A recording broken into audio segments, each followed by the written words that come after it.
ഇന്ന് നമ്മൾ സംസാരിക്കുന്നത് വെരിക്കോസ് വെയിനിനെ കുറിച്ചിട്ടാണ്. അപ്പോൾ വെരിക്കോസ് വെയിൻ അറിയുന്നതിൻ്റെ മുന്നേ നമുക്ക് ബ്ലഡ് വെസൽസിനെ പറ്റിയിട്ട് ആദ്യം പറയാം. അതായത് ബ്ലഡ് നമ്മുടെ ശരീരത്തിൽ ഹൃദയത്തിലോട്ട് എത്തിക്കാനും അതുപോലെ സെല്ലുകളിലേക്ക് എത്തിക്കാനും നമുക്ക് എന്തൊക്കെയുണ്ട്, ആർട്ടറീസും ഉണ്ട്, അതുപോലെ വെയിൻസും ഉണ്ട്. ഈ ശുദ്ധമായിട്ടുള്ള രക്തത്തെ ക്യാരി ചെയ്യുന്നത് എപ്പോഴും ആർട്ടറീസും, അശുദ്ധമായിട്ടുള്ള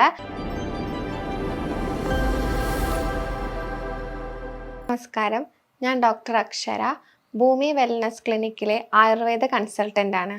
ഇന്ന് നമ്മൾ സംസാരിക്കുന്നത് വെരിക്കോസ് വെയിനിനെ കുറിച്ചിട്ടാണ്. അപ്പോൾ വെരിക്കോസ് വെയിൻ അറിയുന്നതിൻ്റെ മുന്നേ നമുക്ക് ബ്ലഡ് വെസൽസിനെ പറ്റിയിട്ട് ആദ്യം പറയാം. അതായത് ബ്ലഡ് നമ്മുടെ ശരീരത്തിൽ ഹൃദയത്തിലോട്ട് എത്തിക്കാനും അതുപോലെ സെല്ലുകളിലേക്ക് എത്തിക്കാനും നമുക്ക് എന്തൊക്കെയുണ്ട്, ആർട്ടറീസും ഉണ്ട്, അതുപോലെ വെയിൻസും ഉണ്ട്.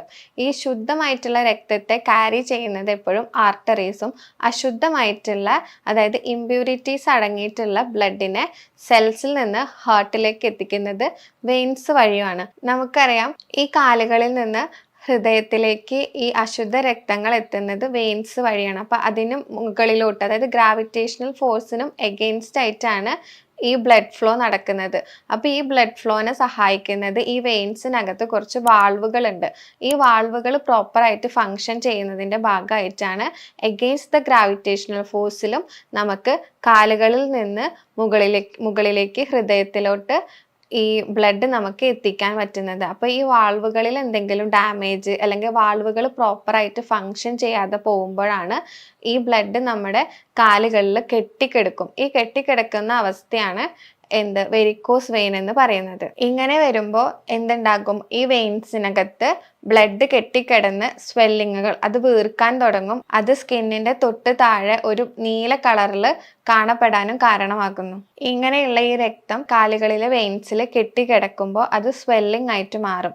ഈ സ്വെല്ലിംഗ് പിന്നെ സ്കിന്നിന്റെ തൊട്ട് താഴെയായിട്ട് അല്ലെങ്കിൽ സ്കിന്നിന്റെ തൊട്ട് താഴത്തെ ലെയറിൽ തന്നെ നമുക്കൊരു നീല കളറിലുള്ള ലൈൻസ് പോലെ ആയിരിക്കും കാണുന്നുണ്ടായിരിക്കുക. വേദന ഇവിടെ ഉണ്ടായിരിക്കും.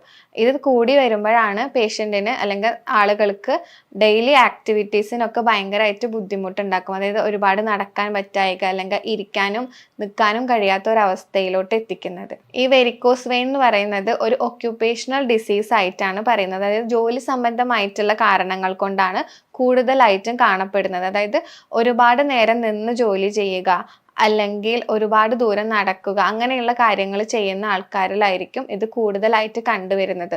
ഒരുപാട് നേരം ഇരിക്കുന്നതും ഇംപ്രോപ്പർ ആയിട്ട്, അതായത് കറക്റ്റ് അല്ലാത്ത പോസ്ചർ മെയിൻറ്റെയിൻ ചെയ്യുന്നതിൻ്റെ ഭാഗമായിട്ടാണ് ഈ അസുഖം കൂടുതലായിട്ട് കാണപ്പെടുന്നത്. ഒരുപാട് നേരം നിൽക്കുമ്പോൾ എന്താണ്, ഗ്രാവിറ്റേഷണൽ ഫോഴ്സ് വഴി ഈ വാൾവ്സ് ഡാമേജ് ആവുന്ന സമയത്ത് ഒരുപാട് ബ്ലഡിൻ്റെ പൂളിങ് അല്ലെങ്കിൽ ബ്ലഡ് ഒരുപാട് ഈ വെയിൻസിൽ കെട്ടിക്കിടക്കും ഒരുപാട് നിൽക്കുന്നത് കൊണ്ട്.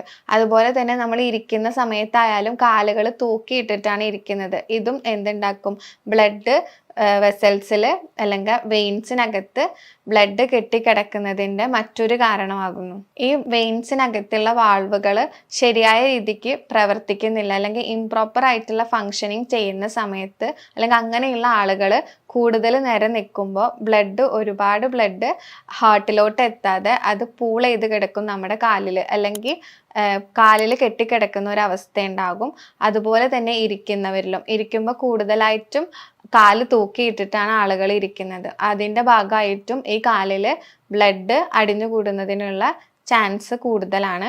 അതുപോലെ തന്നെ കിടക്കുന്ന സമയത്ത് 2 പില്ലോ ഹൈറ്റിൽ കാല് പൊക്കി വെക്കാൻ ശ്രമിക്കുക. ഇരിക്കുകയാണെങ്കിൽ തന്നെ എന്ത് ചെയ്യണം, വേറെ ഒരു സ്റ്റൂള് എന്നല്ല, കുറച്ചും കൂടെ ഹൈറ്റിലോട്ട് വേണം നമ്മുടെ കാലുകൾ എപ്പോഴും വെക്കാൻ വേണ്ടിയിട്ട്.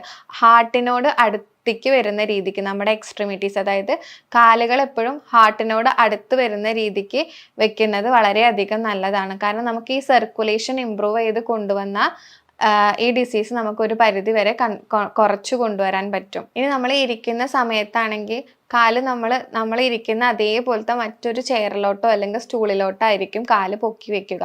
അതിനേക്കാളും നല്ലത് കുറച്ചും കൂടെ ഹൈറ്റിലേക്ക് നമ്മൾ കാല് വെക്കുന്നതായിരിക്കും.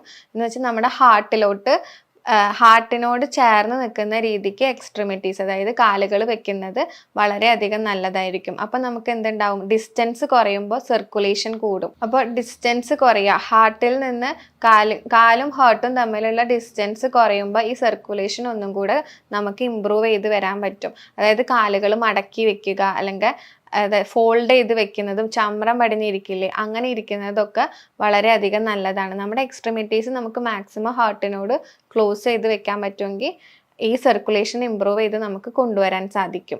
പിന്നെ നമുക്ക് ചെയ്യാൻ പറ്റുന്ന കാര്യങ്ങൾ എന്തൊക്കെയാണെന്ന് വെച്ചാൽ നമ്മുടെ ഹാംസ്ട്രിങ് മസിൽസ്, അതായത് ലെഗിലുള്ള കാലുകളിലുള്ള മസിൽസ്, അതിനെ സ്ട്രെങ്തൻ ചെയ്ത് കൊണ്ടുവരിക. ആ മസിൽസിന് സ്ട്രെങ്തൻ വരുമ്പോൾ മസിൽസിൻ്റെ ഒക്കെ ഇടയിൽ കൂടിയാണ് നമ്മുടെ ഈ വെയിൻസ് ഒക്കെ പോകുന്നത്.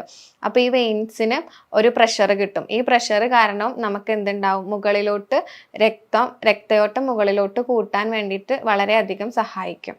ഇനി ഈ വെരിക്കോസ് വെയിനിൻ്റെ സൈൻസ് അല്ലെങ്കിൽ ലക്ഷണങ്ങൾ ആദ്യം തന്നെ കാണിക്കുന്നത് വെയിൻസ് പുറത്തോട്ട് വരിക, അല്ലെങ്കിൽ നല്ല അസഹനീയമായിട്ടുള്ള കാല് വേദന, ചുട്ടുപുകച്ചൽ പോലെയുള്ള കാര്യങ്ങളായിരിക്കും. അപ്പോൾ ഇത് കണ്ട പാടനെ നമുക്ക് വേണമെങ്കിൽ കംപ്രഷൻ സ്റ്റോക്കിങ്സ് ഉണ്ട്, സോക്സ് പോലെയുള്ളത്, അത് നമുക്ക് കാലിൽ വെയർ ചെയ്യുന്നത് വളരെയധികം നല്ലതാണ്. അത് നമുക്ക് ഈ മസിൽസിനെ ടൈറ്റൻ ചെയ്യിക്കാനും സ്ട്രെങ്തൻ ചെയ്യിക്കുമ്പോൾ അത് ഓട്ടോമാറ്റിക്കലി വെയിൻസിൽ കൂടെ ബ്ലഡിൻ്റെ സർക്കുലേഷൻ ഇമ്പ്രൂവ് ചെയ്യാൻ ഹെൽപ്പ് ചെയ്യും. അപ്പം അത് യൂസ് ചെയ്യുന്നത് വളരെയധികം നല്ലതാണ്. ഈ ഫസ്റ്റ് സ്റ്റേജിൽ കണ്ടാൽ തന്നെ നമുക്കൊരു ഇമ്മീഡിയറ്റ് ട്രീറ്റ്മെൻറ്റ് എന്നുള്ള രീതിക്ക് നമുക്ക് യൂസ് ചെയ്യാവുന്നതാണ്. ഇനി ആയുർവേദത്തിൽ ഇത് സിരാഗ്രന്ഥി എന്ന് പറയുന്ന ഒരു ഡിസീസുമായിട്ടാണ് നമ്മൾ കോറിലേറ്റ് ചെയ്യുന്നത്. ഇതിൽ നമുക്ക് രക്തമോക്ഷനാണ് മെയിൻ ട്രീറ്റ്മെൻ്റ് ആയിട്ട് പറയുന്നത്. രക്തത്തിൻ്റെ ശുദ്ധി വരുത്തുക, അല്ലെങ്കിൽ രക്തത്തിൻ്റെ നമ്മൾ ഈ എക്സസ് ആയിട്ടുള്ള ബ്ലഡിനെ നമ്മൾ പുറത്തോട്ട് എടുക്കും. അതുപോലെ തന്നെ ധാരാളം ആളുകൾ മസാജ് ചെയ്യാറുണ്ട് കാലിൽ. അപ്പോൾ കാലിൽ എപ്പോഴും മസാജ് ചെയ്യുമ്പോൾ ശ്രദ്ധിക്കേണ്ട കാര്യം എന്താണെന്ന് വെച്ചിട്ടുണ്ടെങ്കിൽ ഒരിക്കലും താഴോട്ട് നമ്മൾ മസാജ് കൊടുക്കരുത്. എപ്പോഴും നമ്മൾ അപ്വേർഡ് ഡയറക്ഷൻ, അതായത് മുകളിലോട്ട് വേണം മസാജ് കൊടുക്കാൻ വേണ്ടിയിട്ട്. അപ്പോൾ നമുക്ക് ഏതെങ്കിലും തൈലം, സർക്കുലേഷൻ കൂട്ടുന്ന തരത്തിലുള്ള സഹചരാതി പോലത്തെ തൈലങ്ങൾ നമുക്ക് യൂസ് ചെയ്തിട്ട് അപ്വേർഡ് ഡയറക്ഷനിൽ നമുക്ക് മസാജ് കൊടുക്കുന്നത് ഒരു പരിധി വരെ നമ്മുടെ ഈ സർക്കുലേഷൻ ഇമ്പ്രൂവ് ചെയ്യുന്നുണ്ടായിരിക്കും. ഈ വെരിക്കോസ് വെയിൻ ഉള്ളവർ യോഗ ചെയ്യുന്നതും വളരെയധികം നല്ലതാണ്. ഉത്കടാസനം, താടാസനം, ഹസ്തപാദ അങ്കുഷ്ടാസനം, സർവാംഗാസനം പോലുള്ള യോഗകൾ ചെയ്യുന്നതും വളരെയധികം നല്ലതാണ്. അതോടൊപ്പം തന്നെ വാക്കിംഗ്, സ്വിമ്മിങ്, സൈക്ലിംഗ് പോലുള്ള കാര്യങ്ങളും വാട്ടർ എക്സസൈസ്, ഈ പറഞ്ഞ കാര്യങ്ങളൊക്കെ വാട്ടറിൽ ചെയ്യുന്നതും, അതായത് സ്വിമ്മിംഗ് പൂളിൽ ചെയ്യുന്നതും വളരെയധികം നല്ലതാണ്. വെരിക്കോസ് വെയിൻ ഉള്ളവർ നിർബന്ധമായിട്ടും പോസ്റ്റർ കറക്ഷൻ ആണ് നടത്തേണ്ടത്. അതായത് ഇരിക്കുന്നതും നിൽക്കുന്നതിൻ്റെ ഒക്കെ ആ ഒരു പൊസിഷനും കാര്യങ്ങളൊക്കെയാണ് എപ്പോഴും ശ്രദ്ധയിൽ വെക്കേണ്ടത്. ഈ പറഞ്ഞ കാര്യങ്ങളിൽ എന്തെങ്കിലും സംശയം ഉണ്ടെങ്കിൽ താഴെ കാണുന്ന നമ്പറിൽ നിങ്ങൾക്ക് കോൺടാക്റ്റ് ചെയ്യാവുന്നതാണ്. അടുത്തൊരു വീഡിയോ ആയിട്ട് വീണ്ടും കാണാം. Thank you.